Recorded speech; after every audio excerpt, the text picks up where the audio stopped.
विकास को सौंपेगी UP police को। ये ट्रांजिट रिमांड होगी और ये होना भी है क्योंकि जिस क्राइम को, जिस अपराध को अंजाम दिया है विकास दुबे ने उत्तर प्रदेश में, 8 पुलिस कर्मियों को मौत के घाट उतार दिया, घात लगाकर उन पर हमला किया। AK-47 के खाली खोखे वहां पर वारदात वाली जगह से बरामद हुए थे विकास दुबे। उसके बाद रातों रात वहां से गायब हो गया अपने परिवार के साथ और 7 दिन बाद हुई है गिरफ्तारी मध्य प्रदेश के उज्जैन में।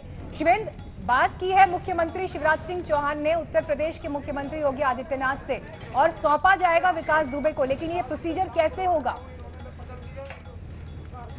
देखिए, ये एकदम लीगल प्रोसीजर है जिसमें अगर किसी भी राज्य में या किसी भी शहर में कोई मुकदमा किसी के खिलाफ दर्ज है और उसकी तलाश है तो कहीं भी उसकी गिरफ्तारी हो उसको सौंपना होता है और उस जब सौंपने की प्रक्रिया होती है उसको ट्रांजिट रिमांड बोलते हैं। ट्रांजिट रिमांड 1 या 2 दिन या 3 दिन भी हो सकती है, ये डिपेंड करता है कि आखिरकार दूरी कितनी है। तो वो कोर्ट में MP पुलिस उनको पेश करेगी पहले और उसी दौरान जो UP पुलिस की टीम है वो ट्रांजिट रिमांड मांगेगी और उसको वहाँ से लाने के लिए मौका दिया जाएगा। लेकिन इसमें खास बात यह है कि ये तो कहिए कि दोनों जगह सरकारें एक दूसरे के साथ समझती हैं। अगर किसी विपक्ष की सरकार होती जिसमें कि ये जो अड़चन है कानूनी, इस अड़चन को रोक दिखा करके सरकार रोक सकती थी और अपने यहाँ ही पूछताछ कर सकती थी और उनके पास भी उसको रखने का कोई ना कोई आधार निकल आता कि कोई मुकदमा है, किसी मामले में वांछित होता। लेकिन ये एम्बेरसमेंट सरकार के लिए बच गया। योगी आदित्यनाथ से वहाँ के मुख्यमंत्री शिवराज सिंह चौहान ने बात किया है और उन्होंने बताया है कि कानूनी प्रक्रिया पूरी करने के बाद हम आपको सौंप देंगे। लेकिन पुलिस की अच्छी खासी किरकिरी इस पूरे मामले में हो रही है क्योंकि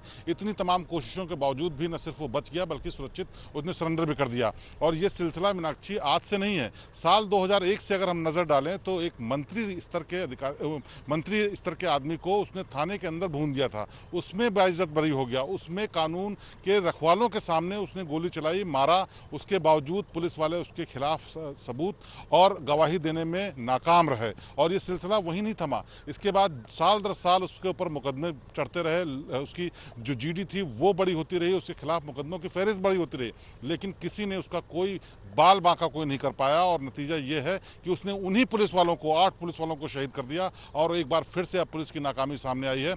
पुलिस ने, आपको एक बात और बताना चाहें कि इस पूरे मामले में UP पुलिस ने अपनी खींच मिटाने के लिए बहुत सारे कदम उठाए।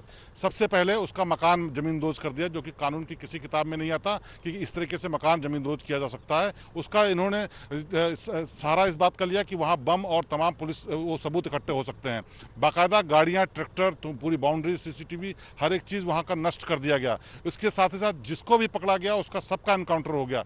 ये लोग अपराधी थे, ठीक है, उनका होना भी चाहिए था और अगर ऐसी कोई हरकत की थी, लेकिन सवाल यहाँ भी उठते हैं कि उनके परिवार वालों की, जो ये अभी जिस शख्स को मारा गया है अमर दुबे को, उसकी 29 जून को शादी हुई थी, उसकी पत्नी, उसके घर वालों को, उनके बच्चे को, सबको जेल में डाल दिया। ये पुलिस की खींची थी कि विकास दुबे तक नहीं पहुंच पा रही थी तो उससे जुड़े हुए जितने भी लोग हैं उन सबको सिर्फ नेस्तनाबूद कर दिया जाए, बल्कि उनको गिरफ्तार, एनकाउंटर जो भी मौका मिले वो कर दिया जाए। लेकिन विकास दुबे तक नहीं पहुंच पाए और अगर सिर्फ फोकस इसी पर रहता और कोशिश रहती तो शायद आज ये एम्बैरेसिंग वक्त नहीं देखना पड़ता कि MP में उसको अरेस्ट किया गया।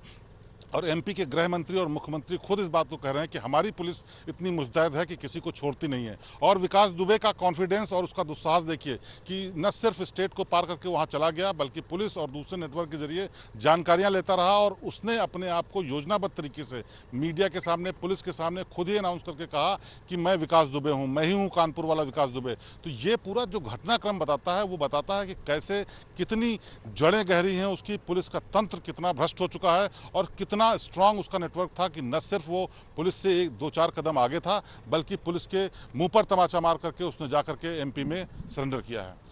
शिवेंद्र, मैं आपके पास लौटती हूँ और देखिए जिस तरह से आपने ये पूरा इसका नेक्सस बताया और गिरफ्तारी तक का ये पूरा वक्त बताया, लेकिन शूट आउट से लेकर गिरफ्तारी तक चश्मदीद का क्या कहना है, सुनते हैं।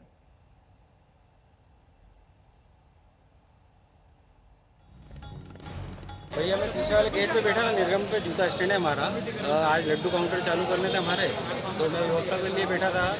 एक महाशय आए, उनके पास बैग था, मेरे से पूछते कि बैग कहाँ रखूँ मेरा, तो मैंने जूता स्टैंड पे आपने जूता जहाँ रखा उसके ऊपर बैग रख दीजिए रेक में, तो वहाँ से दर्शन करके चले गए।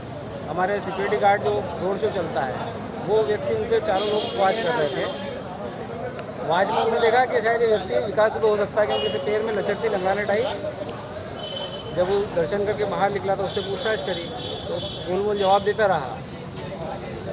फिर उसे पुलिस चौकी लाया, पुलिस चौकी पे शायद उन्होंने कन्विंस करा कि मैं विकास दुबे हूँ। यहाँ पर भी कुछ चिल्लाते हुए गया था वो। यहाँ जब बाहर उसको लेके जा रहा था थाने में, जब चिल्लाते हुए गया कि मैं विकास दुबे कानपुर वाला हूँ। और भी लोग थे उसके साथ में। और कितने लोग थे? और ऐसा बता रहा था, जब वो गेट से बाहर निकला तो आवाज़ लग रहा था भागने की कोशिश की, बिट्टू भैया, मगर किसी ने सुना नहीं।